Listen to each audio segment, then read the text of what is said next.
zaitut Antoan nazia, nazia Nora ezean zabiltza Antoan nazia, nazia Gizarte honetan inor Zote dao hartzen Benetan oinarrizkoa dena ez dela ikusten.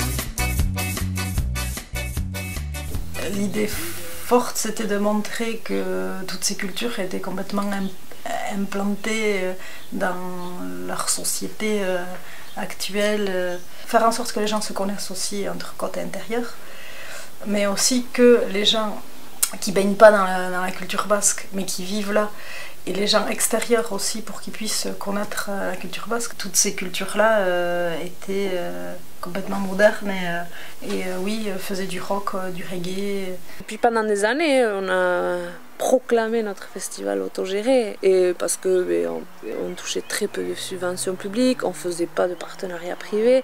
Donc ça a évolué, comme je disais, avec le contexte socio-économique. On est obligé d'évoluer, de survivre en fait. Je vais pas mentir. Mais et je pense encore qu'à notre échelle et à cette taille humaine, le festival, on peut le considérer comme autogéré et ça apporte énormément au niveau du climat. La culture, c'est pas seulement les arts ou la programmation musicale ou des autres arts, c'est aussi les relations entre les gens, enfin, la défense de certaines valeurs de justice ou morale ou la défense des langues, la défense des minorités. Et depuis le début, enfin, c'est ça que le festival a voulu défendre. Au même laps de temps, sur 3 jours, il y avait énormément de concerts. C'était novateur à n'y parler. Et garder une politique tarifaire plus intéressante pour les jeunes, tout en permettant de voir une grande variété de groupes, de danse, de musique, de théâtre. Il ne fallait pas être issu d'un groupe de danse folklorique ou d'un groupe de musique traditionnelle. Au contraire, tout ça était vraiment... ça a été un peu une désacralisation de tout ça. Enfin, vivre les choses tout à fait simplement et puis voilà, boire un verre, discuter, aller danser, échanger sur la politique, le social, l'économique, les potes, la musique. Bon voilà, mais c'était en effet vivre ça dans un côté très festif, très partagé. C'est vrai qu'il y avait une espèce de mise en avant quoi, de tout ça, voilà, quelque chose de beaucoup moins folklorique, mais voilà, beaucoup plus populaire.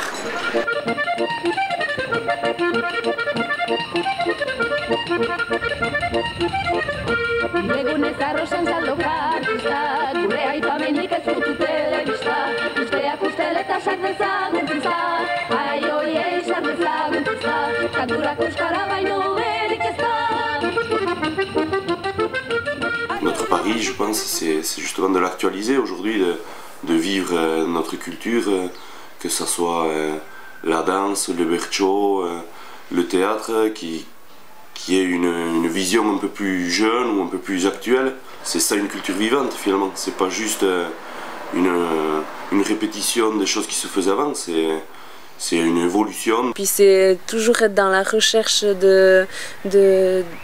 d'innover avec ce qu'on a ici, qui existe ici, et avec ce qui existe ailleurs. C'est d'aller choquer, heurter les rencontres pour créer quelque chose. Il y avait un besoin de sortir de la culture folklorisée qui était imposée ou véhiculée ici, mais aussi de sortir de la culture dominante. C'est-à-dire que le festival se situe entre les deux. C'était aussi l'occasion de créer un événement qui nous ressemblait et qui ressemblait à chacun des bénévoles qui participaient au projet.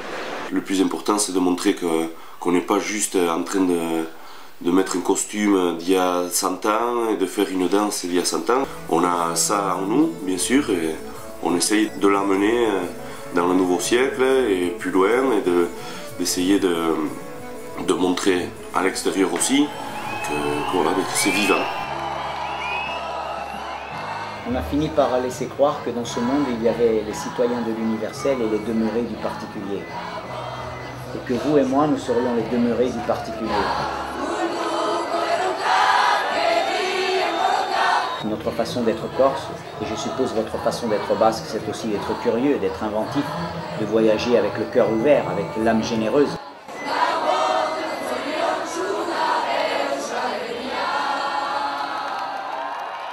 Il faut désobéir à ce nouveau folklorisme qui pourrait laisser penser que vous n'êtes basque qu'avec un béret, vous n'êtes arabe qu'avec un chameau à côté, ou vous n'êtes corse que vous racontez une histoire de mouflon. On ne chante pas corse uniquement parce qu'on a un petit chauvinisme à défendre et qu'on a la nostalgie de notre grand-mère qui chantait une berceuse au coin du feu. Bien sûr que tout ça est un affectif auquel nous sommes sensibles. Mais on chante corse parce que ces chants-là sont nécessaires à la vision du monde que nous défendons. On a une image de Berciolari tout seul au milieu de la scène qui chante, tout le monde l'écoute. Puis après il y a d'autres endroits où ça se fait un peu différemment. Et puis voilà, aujourd'hui un battle c'est adapté à ce qui se fait dans d'autres cultures. C'est ça aussi la culture, c'est pas obligatoirement ce qu'on nous a imposé ou ce qui est super écouté ou qui est super bien ou super, c'est toujours pareil. Tout le monde nous dit que c'est super ou bon. D'ailleurs, c'est la création qui fait que les jeunes se mobilisent d'année en année. C'est aller chercher quelque chose que l'on connaît, qu'on a en fond de nous, qui est hyper traditionnel et la mettre avec quelque chose ou hyper moderne ou de l'extérieur au niveau. Oui, je pense que c'est ça qui fait tenir le festival.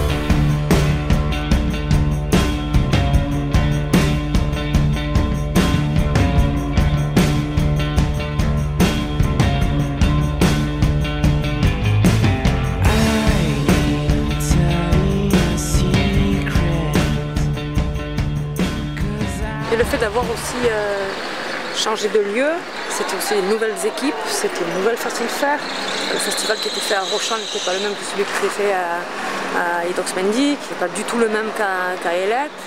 C'est un projet qui s'est à chaque fois aussi implanté avec tous les acteurs locaux, enfin en tout cas le maximum d'acteurs locaux. Cette envie de faire quelque chose ensemble, de montrer notre identité culturelle, nos envies sociales ou de mode de vie au niveau de l'alimentation, mais au niveau des idées. Enfin, il y a l'espace débat par exemple qui s'est vachement développé. Au départ, elles avaient aussi une place importante. Il y avait des expos, il y avait des conférences, des tables rondes, il y avait le rendez-vous aussi des radios libres.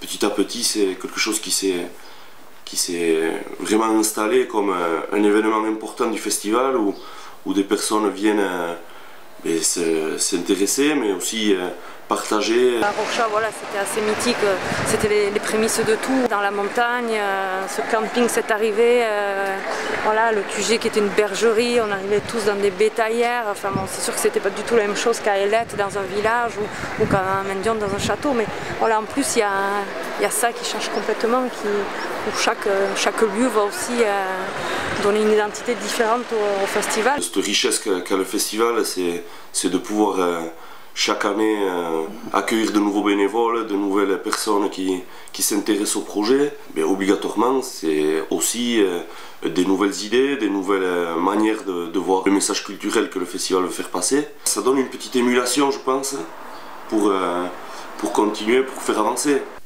C'est rigolo parce qu'on a toujours essayé d'expliquer au groupe là où ils étaient. Ce que je disais aux gens, c'est que qui étaient dans l'équipe, je dis parlez de vous en fait. Ça sert à rien que je vous donne une ligne, enfin ou dire ce que vous avez à dire. Vous êtes là, vous savez pourquoi vous êtes là. Chacun était là pour une raison différente, mais tout le monde allait vers la même chose en fait. C'était intéressant aussi que les gens le défendent eux-mêmes en fait, suivant leur point de vue.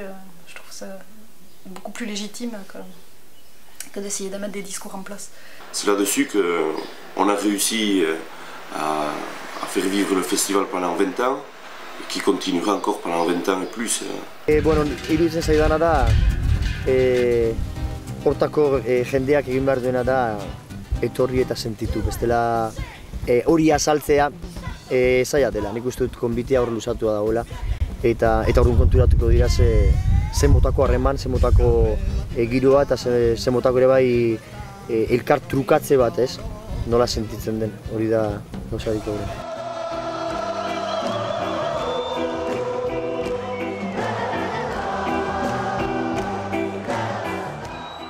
La première fois qu'on est venu jouer ici, on a pris une grosse claque, c'est-à-dire une grosse claque qui fait du bien. Il y a une relation qui s'est installée immédiate où on s'est dit oh, ça existe, c'est possible.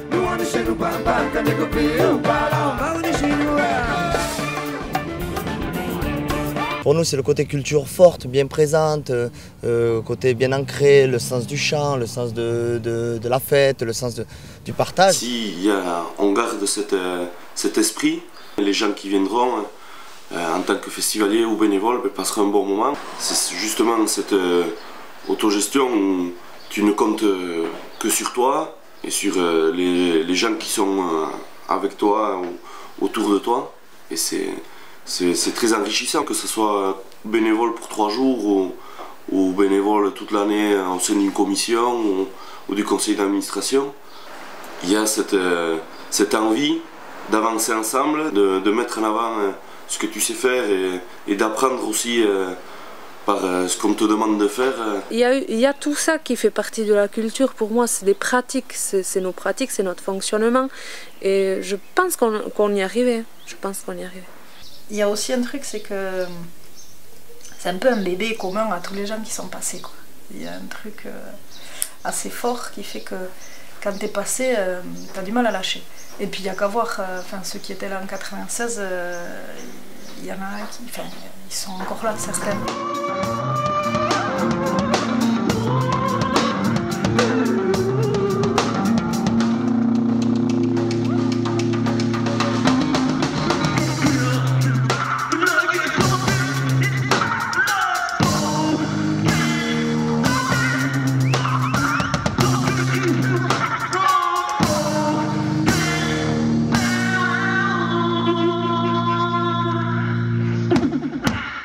On l'a senti dès le départ en fait. Dès 2000, les prix ont augmenté, un truc de fou. Les recettes, elles augmentent pas forcément, mais par contre les frais, oui. Donc c'est toujours difficile d'équilibrer tout ça. Donc là, on a des difficultés économiques, ça c'est certain, actuellement. Le festival en a eu, que ce soit la période d'Idox Mendy. À Elette, ça n'a jamais été non plus, à part cette année-là avec Manu Chao. On peut parler aussi de l'évolution de la concurrence, entre guillemets, d'autres festivals ou d'autres options culturelles, si on peut dire ça comme ça. Tu as le Big Fest, tu as le Garo Rock, tu as BBK Live qui sont proches. Alors aujourd'hui, je crois qu'on n'est plus dans ça, à se positionner par rapport à eux. C'est possible. Moi, de toute façon, tout est possible. Si on a envie, si on y croit, si on voit que c'est faisable, si on se projette dedans, tout est possible. Et ça, c'est très difficile parce qu'il faut choisir une ligne et s'y tenir. Après, par rapport à ces festivals qui se sont arrêtés, c'est aussi pour des questions budgétaires, beaucoup. Tous les festivals qui disparaissent, mais qui n'arrivent pas à survivre, parce qu'on est dans la survie. Et il faut faire des choix. L'État n'aide pas, et là c'est réellement le cas. Et effectivement, les seuls festivals qui continuent à survivre, c'est où ils ont de gros partenariats privés, ou l'État qui les subventionne. C'est un désastre. Je pense qu'aujourd'hui, c'est des choix politiques, donc la culture n'est pas loin de la politique, malheureusement. Que ce soit à Bilbao ou même pas loin à Biarritz, où il y a des festivals qui se développent, qui sont beaucoup plus déjà agressifs au niveau de la pub, mais finalement qui sont juste des gros montages financiers. Mais face à cette concurrence, je ne sais pas s'il faut dire déloyale, mais une concurrence en tout cas un peu féroce, mais le festival a su s'adapter, a su garder aussi son identité. Déjà à l'époque c'était compliqué quand on choisissait un groupe ou qu'on choisissait une ligne de programmation et que on s'est tourné pourquoi tel groupe voulait pas venir alors qu'on était prêt à payer, mais sauf que c'est des enjeux qui nous dépassent, c'est des tournées qui se gèrent au niveau européen et nous on est juste un pion et il y en a des milliers des festivals comme nous. Donc faut créer autre chose. C'est peut-être d'ailleurs la conséquence de cette concurrence interfestivalière, c'est qu'à un moment, et je pense que c'est très bien, on revient à une programmation pas forcément plus local, mais bon, local toujours, mais en tout cas de groupes qu'on va découvrir. Ça oui, évidemment, c'est intéressant pour le festival. Le manque de finances nous permet d'être innovants.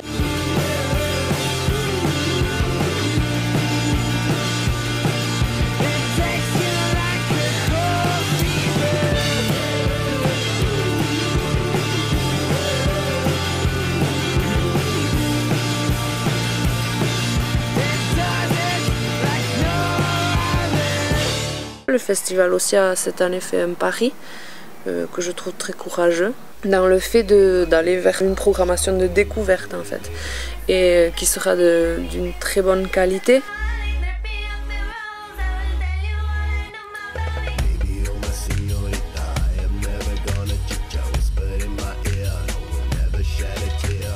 Cette concurrence avec les deux autres festivals, elle a été aussi positive dans ce sens où en effet si on fait tous la même chose, on est tous en concurrence, et la manière de se démarquer, c'est d'être réellement identifié. Et c'est vrai qu'en ça, on arrive quand même à chaque fois à maintenir une identité, mais à la faire évoluer. Même si le festival, il fait ce qu'il peut, je pense que c'est dans l'esprit aussi de ne pas vouloir lâcher le truc.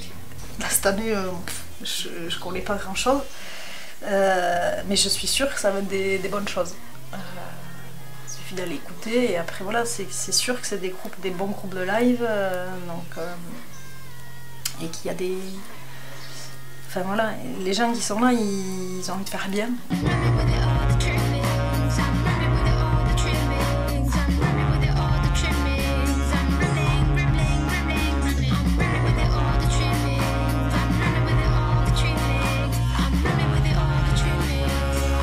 Je me rappelle à Mendion de l'année dernière, il y avait un magicien avec sa mobilette, et 30 personnes qu'il arrivait à rassembler autour de lui, mais voilà, il rêvait pendant un moment, alors c'était pas le plus grand magicien du monde peut-être, mais voilà, il y avait un truc qui se passe, un instant comme ça, un peu inoubliable pour un festivalier ou pour un bénévole mais qui est dans sa pause. On passe un moment peut-être plus intime ou plus particulier, puis voilà, moi je crois que c'est ça la force du festival, c'est amener cette découverte aux gens, et voilà, montrer autre chose, montrer pas obligatoirement ce qu'on voit à la télé ou ce qu'on voit à Gare au Rock.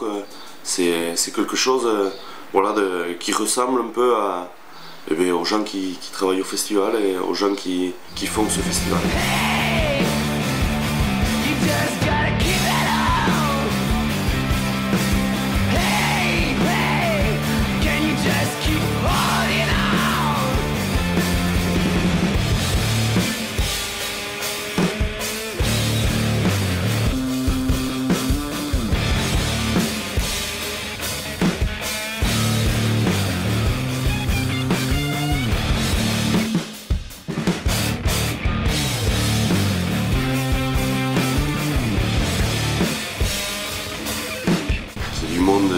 Qui viennent partager ce moment qui est pour tous chaque année une expérience nouvelle et enrichissante, et puis qui est bien sûr du bénévole pour continuer à faire vivre ce magnifique projet. Surtout des montages qui est le moment le plus dur quand même, je pense, dans la vie d'un bénévole. C'est après 3 jours de travail, fête, fatigue, se mettre à débarrasser le site, à nettoyer.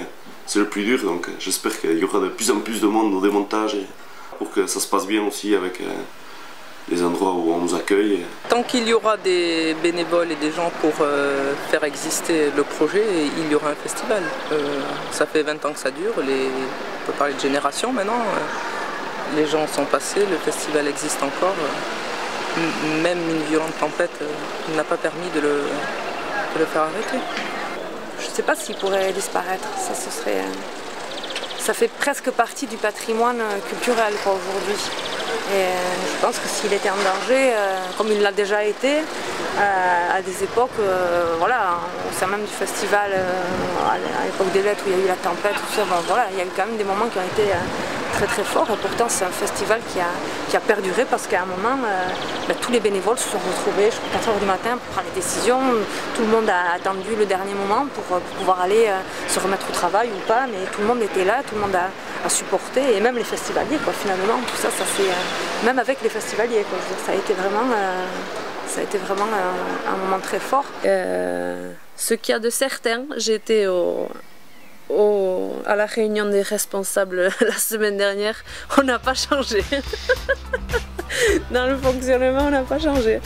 Et je me dis que de toute façon, c'est nos pratiques et nos fonctionnements qui nous sauvent aussi. Et donc, oui, il faut faire des choix. Jusqu'à quand vivra le festival, je ne sais pas, mais Inch'Allah.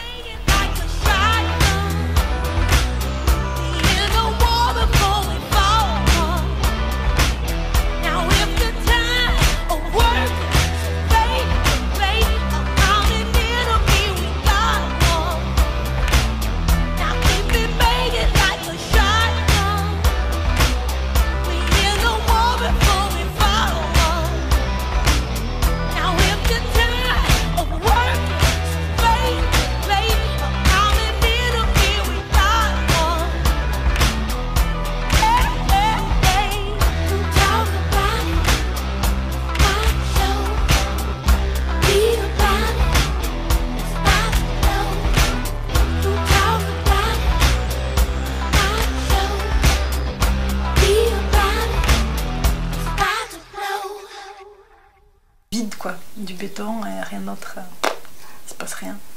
Oui, il y a du short, des moustaches, voilà. Le festival EHZ, il a ça en lui aussi, il a juste envie de traverser les siècles, au moins les années déjà. Mais... Toutes ces valeurs qui peuvent être transmises, du respect, alors c'est donc voilà, qui peuvent être transmises. J'arrive jamais à te dire toutes les valeurs qu'il y a eu parce qu'on en a tellement discuté qu'il y en a mille et que c'est hyper philosophique et que